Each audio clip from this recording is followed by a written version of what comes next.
पवन सिंह तो अपने पत्नी का हिफाजत नहीं कर सकते। मैं धन्यवाद देना चाहता हूं कि उन्होंने कम से कम अपने बात में इस बात को कहा, ये स्वीकार तो किया कि खेसारी लाल यादव अपनी पत्नी का हिफाजत करते हैं। बीबी के बहन बना ली हैं, कब वो बहन के बीबी बना ली हैं, इसका कोई गारंटी नहीं है। पवन सिंह को अपना राजनीतिक कैरियर इस्टेब्लिश करना चाहिए मुद्दे के आधार पर। बहन बेटियों को पत्नी के ऊपर अब हमला करने लगे। पवन सिंह से मैं ये पूछना चाहता हूँ कि जिस अश्लीलता और जिस गंदगी के हिसाब से तुम अपना जीवन बिताते हो, पहले उन 3 लड़कियों का भविष्य क्यों बर्बाद किया, इसका जवाब दो। पवन सिंह को इस तरीके की भाषा का उपयोग करने का क्या मतलब था? उनको राजनीतिक टिप्पणी देना चाहिए था, राजनीतिक विरोध करना चाहिए था। भाई कौन अपने पत्नी का सुरक्षा नहीं करना चाहता? हर कोई नरेंद्र मोदी नहीं ना है, हर कोई पवन सिंह नहीं है। पवन सिंह का कैरेक्टर इसीलिए नरेंद्र मोदी जी को पसंद आया क्योंकि वो अपनी 2 पत्नियों को छोड़ के भागे। तो हम विपक्षी लोग भी पूछ दें कि तुम्हारा इतना नीच कैरेक्टर है कि तुमने 2 3 लड़कियों का जीवन खराब किया, और वो भी अपने ही बिरादरी की लड़कियों का जीवन खराब किया। जो लोग सिर्फ और सिर्फ मजदूरों की तरह स्त्रियों को देखते हैं, उनका ये भाषा शैली हो सकता है। हम भी अपने पत्नी को बाहर लेके जाते हैं तो काफ़ी हिफाजत से लेके जाते हैं, चूंकि भारतीय जनता पार्टी का सरकार है। जिसका खुद का किसी औकात का पता ना हो, वो लोगों की औकात पर ताज पहना रहा है। पवन सिंह को अपनी औकात मालूम होनी चाहिए। इन दलित निरहुआ को हम कहना चाहते हैं कि राजनीतिक बहस करो, राजनीतिक हमला करो। अगर व्यक्तिगत हमला करोगे तो फिर व्यक्तिगत हमला सहोगे, कोई किसी का जुबान सिला नहीं। और खेसारी लाल यादव एक ब्रांड एम्बेसडर है इंसानियत का। खेसारी लाल यादव एक ऐतिहासिक स्तंभ है भाईचारे का। खेसारी लाल यादव एक बड़ा पहचान है बिहार का। भाइयों से कहना चाहता हूं कि तुम एक घर तोड़ोगे, खेसारी लाल यादव को 24 घंटे के अंदर उसका दुगना और उसका तिगुना लंबा मकान पूरे देश के करोड़ों नौजवान मिल करके बना देंगे। और हम भाजपा को चुनौती देना चाहते हैं कि बुलडोजर का डीजल भर के रखना, क्योंकि इतने मकान खेसारी लाल यादव के बनेंगे कि तुम तोड़ते तोड़ते 7वां जन्म तुम्हारा बीत जाएगा, लेकिन खेसारी लाल यादव का आशियाना, सपना और उम्मीद और उनका दृढ़ संकल्प हम भारतवासी टूटने नहीं देंगे। साथियों, बहुत बहुत स्वागत है खुशखबरिया में। बिहार में पहले चरण का चुनाव हो चुका है, वहीं लेकिन बयानबाजी अभी तक थमी नहीं है। खेसारी लाल यादव को लेकर भोजपुरी के जो दूसरे सुपरस्टार हैं, चाहे पवन सिंह हो, रवि किशन हो, मनोज तिवारी हो, तमाम लोग जो है खेसारी लाल यादव हमलावर हैं। कल पवन सिंह ने एक बड़ा बयान दे दिया और उन्होंने कहा कि खेसारी लाल की बातों का कोई भरोसा नहीं है। उनकी बात और घोड़े की पात, इस तरह की बातें वो कर रहे हैं, और कहा कि वो कब बीवी को बहन बना ले, बहन को बीवी बना ले, उनकी बात का कोई भरोसा नहीं है। तो इस पर बातचीत करने के लिए बनारस में मौजूद और हमारे साथ बनारस वाले मिश्रा जी हैं, उनसे बातचीत करेंगे और जानेंगे कि जिस तरह की भाषा का इस्तेमाल पवन सिंह ने किया है, क्या ये भाषा राजनीति में उचित है। बहुत बहुत स्वागत है मिश्रा जी आपका। बहुत बहुत धन्यवाद। ये जो भाषा का इस्तेमाल पवन सिंह ने किया है खेसारी लाल यादव को लेकर कि कभी बहन को बीवी बना ले रहे और बीवी को बहन बना ले रहे, ये भाषा को कैसे देख रहे हैं आप? देखिए, ये पूरी तरीके से निम्नता का भाषा है, नीचता का भाषा है। पवन सिंह ने जिस तरीके से उनका कैरेक्टर था, अब उसी तरीके से उनकी भाषा होती चली जा रही है। पवन सिंह पहले अपने गिरेबान में झांकें। और पवन सिंह से मैं ये पूछना चाहता हूँ कि जिस अश्लीलता और जिस गंदगी के हिसाब से तुम अपना जीवन बिताते हो, पहले उन 3 लड़कियों का भविष्य क्यों बर्बाद किया, इसका जवाब दो। और मैं तो शर्म खा रहा हूँ नरेंद्र मोदी, अमित शाह और जो है भारतीय जनता पार्टी के लोगों में। सारे बलात्कारी, सारे नीच कर्म के लोग, सारे उजड़ आदमी, सारे बलात्कारी क्यों भाजपा में हैं? पवन सिंह को इस तरीके की भाषा का उपयोग करने का क्या मतलब था? उनको राजनीतिक टिप्पणी देना चाहिए था, राजनीतिक विरोध करना चाहिए था, राजनीतिक स्तर पर अपना बहस करना चाहिए था। खेसारी लाल यादव ने एक इंटरव्यू में भी कहा है कि जब उनकी बीवी जो है वो जब बाहर जाते हैं, सुरक्षा की दृष्टि से भाई की तरह हिफाजत करते हैं। इसको लेकर उन्होंने कहा कि कब बीवी को बहन बना ले, बहन को बीवी बना ले, इसका कोई नहीं। ये एक अलग बात है, ये एक अलग बात है। इस तरीके की बात अगर हो, भाई कौन अपने पत्नी का सुरक्षा नहीं करना चाहता? हर कोई नरेंद्र मोदी नहीं ना है, हर कोई पवन सिंह नहीं है। पवन सिंह का कैरेक्टर इसीलिए नरेंद्र मोदी जी को पसंद आया क्योंकि वो अपनी 2 पत्नियों को छोड़ के भागे। लोग पत्नी छोड़ के भाग रहे हैं। कौन नहीं अपने घर का सुरक्षा, अपनी पत्नी का सुरक्षा, अपने बहन की सुरक्षा, अपनी बेटी का सुरक्षा कौन नहीं करना चाहता है? तो इसलिए इस तरीके की भाषा इस बात को दर्शा दी है कि भारतीय जनता पार्टी न्यूनतम दर्जे की मानसिकता वाली पार्टी है। और पवन सिंह को अपना राजनीतिक कैरियर इस्टेब्लिश करना चाहिए मुद्दे के आधार पर। बहन बेटियों को पत्नी के ऊपर अब हमला करने लगे। राजनीति कहाँ जा रहा है? व्यक्तिगत टिप्पणी, व्यक्तिगत हमला जो है भारतीय जनता पार्टी के लोग लगातार करते रहते हैं किसी भी नेता के साथ। हम राजनीतिक मुद्दे के लिए विपक्ष में हैं, हम व्यक्तिगत टिप्पणी और व्यक्तिगत उसके लिए नहीं है। पवन सिंह को बिहार के मुद्दे पर बात करना चाहिए था। नरेंद्र मोदी जी इतना गला फाड़ फाड़ के जंगल राज चिल्ला रहे हैं, तो खेसारी से जंगल राज के बारे में पवन सिंह को पूछना चाहिए था कि उनकी अब उनकी पत्नी, उनके बेटी, उनके बेटों पर सवाल पूछ करके क्या साबित करना चाहते हैं। तो हम विपक्षी लोग भी पूछ दें कि तुम्हारा इतना नीच कैरेक्टर है कि तुमने 2-2 3-3 लड़कियों का जीवन खराब किया, और वो भी अपने ही बिरादरी की लड़कियों का जीवन खराब किया। तुम्हारा क्या कैरेक्टर है कि तुम वाई श्रेणी लेके चल रहे हो।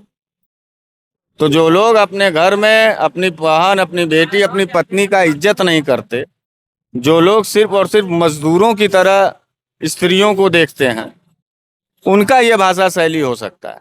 हम भी अपने पत्नी को बाहर लेके जाते हैं तो काफ़ी हिफाजत से लेके जाते हैं, चूंकि भारतीय जनता पार्टी का सरकार है।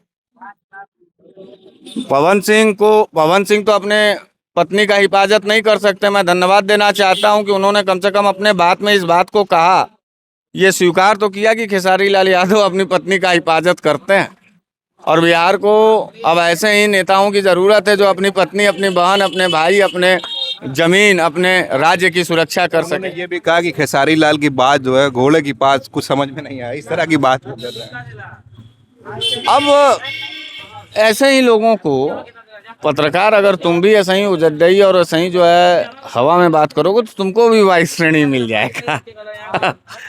जितने लोगों को सुरक्षा प्राप्त है वो बेहद नीच किस्म के व्यक्ति हैं भाजपा में, और भाजपा ने बेहद नीच और बेहद जलील टाइप के लोगों को पसंद भी करती है। वो ये भी कहते हैं कि खेसारी लाल यादव भूल गए कि उनको किसने स्टार बनाया है। किसने स्टार बनाया है? पवन सिंह कह रहे हैं कि हमने बनाया है।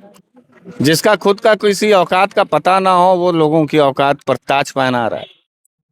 पवन सिंह को अपनी औकात मालूम होनी चाहिए। अच्छा, दूसरी तरफ आजमगढ़ के पूर्व सांसद रहे निरहुआ जो है, दिनेश लाल यादव निरहुआ, वो लगातार खेसारी लाल यादव पर टिप्पणी कर रहे हैं, जबकि वो बिहार के हैं भी नहीं, और कह रहे हैं कि वो यदुमुल्ला हैं, मुसलमानों की बात करते हैं खेसारी लाल। यदुमुल्ला कौन नहीं है? सबका यदुवंश नहीं है वो। अरे भाई, तब तो यदुमुल्ला अगर इस तरीके से बात कहा जाएगा तब तो नरेंद्र मोदी भी यदुमुल्ला है। 3 तलाक पर कानून ला करके छाती इस पूरे देश में किसने पीटा? क्यों मुसलमान महिलाओं के लिए काम किया? शाहनवाज हुसैन भाजपा में हैं और वो भी भारतीय जनता पार्टी के बहुत बड़े नेता के दामाद हैं, हिंदू नेता के दामाद हैं, और नकवी भारतीय जनता पार्टी में है। तो इन यदुमुल्लाओं का सेवा और पैर धो करके क्यों पीती है भाजपा? हमको इसका जवाब दो। अच्छा, आपको ऐसा नहीं लगता है कि जो निरहुआ राजनीतिक स्तर पर निहुर चुका है?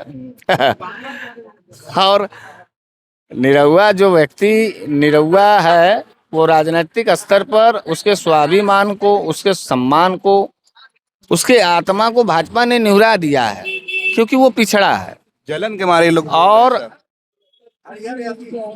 निरहुआ यदुवंश कुल का ऐसा कलंक है जिसको पूरे देश का यादव समाज कभी भी माफ नहीं कर सकता। जिसने पिछड़ों के भगवान मुलायम सिंह यादव जी के खून पर टिप्पणी किया हो, उसको यादव समाज नहीं माफ कर सकता। मैं तो नहीं माफ कर सकता, पता नहीं यादव समाज अपनी जाति बिरादरी देख के माफ करे या ना माफ करे। और वही गलती फिर उसने खेसारी लाल यादव पर किया। तो गद्दारों के खेमे में जा कर के मलाई चाटने वाले इन दलित निरहुआ को हम कहना चाहते हैं कि राजनीतिक बहस करो, राजनीतिक हमला करो। अगर व्यक्तिगत हमला करोगे तो फिर व्यक्तिगत हमला सहोगे। कोई किसी का जुबान सिला नहीं है। भोजपुरी के जो दूसरे सुपरस्टार नेता हैं बीजेपी के, चाहे रवि किशन हो, मनोज तिवारी हो, निरहुआ हो, पवन सिंह हो, लगता नहीं कि लोग एक तरफा होकर जो है खेसारी लाल यादव का जो है मनोबल गिराने की कोशिश कर रहे हैं? दुनिया में तमाम ऐसे महान विचारक और दार्शनिक हुए। जब समाज सुधार की बात किया गया तो उनके ऊपर थूका गया, पत्थर मारा गया, उनके ऊपर हमला किया गया, उनको जलील किया गया। तो ये वही जमाने के लोग हैं जिस दौर में खेसारी लाल यादव ने महान दार्शनिक सुकरात की तरह पूरे बिहार को अपने बाहों के आगोश में लेकर के उससे प्यार करता है, दुलार करता है, उसे सजाना चाहता है, उसे संवारना चाहता है। तो ये बिगाड़ने वाले लोग ये जहरीले लोग जिनका नाम मनोज तिवारी, जिनका नाम रवि किशन, जिनका नाम पवन सिंह, जिनका नाम निरहुआ, ये फिल्म जगत में भी गंदगी फैला के रखे हैं और राजनीतिक स्तर पर भी भारतीय जनता पार्टी का साथ पा करके जो है इनको बर्बाद करना चाहते हैं। तो ऐसे दौर में निरहुआ का विरोध होना लाजमी है, मुझे फक्र है। और राजनीति में विरोध उसी व्यक्ति का होता है जो व्यक्ति बड़ा सख्त होता है, बड़ा स्पष्ट होता है, बड़ा स्वच्छ होता है। तो इसलिए मैं आप सभी लोगों से इस बात को कहना चाहता हूं कि खेसारी को तुरंत अपना प्यार दें, दुलार दें। और खेसारी लाल यादव एक ब्रांड एम्बेसडर है इंसानियत का। खेसारी लाल यादव एक ऐतिहासिक स्तंभ है भाईचारे का। खेसारी लाल यादव एक बड़ा पहचान है बिहार का। खेसारी लाल यादव एक बड़ा इबादत है भोजपुरी समाज का। जहाँ एक धर्म की सियासत पर बात होती है, खेसारी लाल यादव शिक्षा की बात कर रहे हैं, जमीनी मुद्दे की बात कर रहे हैं, सीवर को बात करें, तो क्या इस मुद्दे को बात करके वो जीत जाएंगे? निश्चित रूप से जीतेंगे, क्यों नहीं, क्योंकि जनता इस मुद्दे से जुड़ी हुई है। धर्म से सिर्फ और सिर्फ, वो भी राजनीतिक धर्म से सिर्फ और सिर्फ भारतीय जनता पार्टी के लोग जुड़े हैं। जनता को मुद्दा चाहिए, मुद्दे पे बात होनी चाहिए। अब देखिए अखिलेश यादव जी गए वहाँ, जब अखिलेश यादव जी गए तो माहौल बदला। फर्स्ट फेज का चुनाव, जो विधायक का वेतन होगा, जो निधियों की सारा जो है सामाजिक परोपकार में लगा देंगे। उसको पैसे की कमी है खेसारी लाल यादव को। गरीब आदमी गरीब कोख में पैदा हुआ है, गरीबी देखा है। सामंतवाद के कोख से निकल करके सामंतवादी विचारधारा का परिचय पवन सिंह जैसा नहीं देता, मनोज तिवारी जैसा नहीं देता। सामंतवादी विचारधारा, वर्चस्ववादी विचारधारा, निरहुआ, मनोज तिवारी, पवन सिंह, ये लोग। एक आखिरी सवाल मिश्रा जी ये रहेगा कि खेसारी लाल यादव का मुंबई के मीरा रोड में जो घर है, वहाँ पे म्यूनिसिपल कॉरपोरेशन की तरफ से अवैध निर्माण का नोटिस मिला हुआ है। तो क्या लगता है कि क्या वजह है कि जो है चुनाव बिहार में है, यहाँ पे उनका बयान वायरल हो रहा है और वहाँ पे नोटिस मिल रहा है, इसके कारण क्या है? क्या अवैध निर्माण? महाराष्ट्र में किसकी सरकार है? भाजपा की सरकार है। भाजपा हमेशा लोगों का घर तोड़ती है, लोगों की उम्मीद तोड़ती है, लोगों का सपना तोड़ते हैं। भाजपा ही ये काम कर सकती है कि लोगों का घर तोड़े। कहा गया खेसारी लाल यादव खुद से नहीं तोड़ेंगे तो हम मत तोड़ेंगे उसको। हाँ ठीक है, तोड़ दे। मैं उन भाजपाइयों से कहना चाहता हूँ कि तुम एक घर तोड़ोगे, खेसारी लाल यादव को 24 घंटे के अंदर उसका दुगना और उसका तिगुना लंबा मकान पूरे देश के करोड़ों नौजवान मिल करके बना देंगे। और हम भाजपा को चुनौती देना चाहते हैं कि बुलडोजर का डीजल भर के रखना, क्योंकि इतने मकान खेसारी लाल यादव के बनेंगे कि तुम तोड़ते तोड़ते 7वां जन्म तुम्हारा बीत जाएगा, लेकिन खेसारी लाल यादव का आशियाना सपना और उम्मीद और उनका दृढ़ संकल्प हम भारतवासी टूटने नहीं देंगे। उनके समर्थक कमेंट्स में लिख रहे हैं कि अपना QR कोड जारी कीजिए, हम पैसा देंगे, दूसरा घर बनाएंगे। भैया पूरा हिंदुस्तान खेसारी लाल यादव का घर है, कहाँ कहाँ तोड़ोगे? नस्ल खत्म हो जाएगी भारतीय जनता पार्टी का। और बिहार वासियों को यह समझना चाहिए कि जो बिहार के लिए शिक्षा मांग रहा है उसका घर तोड़ा जा रहा है, जो बिहार के लिए रोजगार मांग रहा है उसको धमकाया जा रहा है, जो बिहार के लिए लड़ रहा है उसको जलील किया जा रहा है।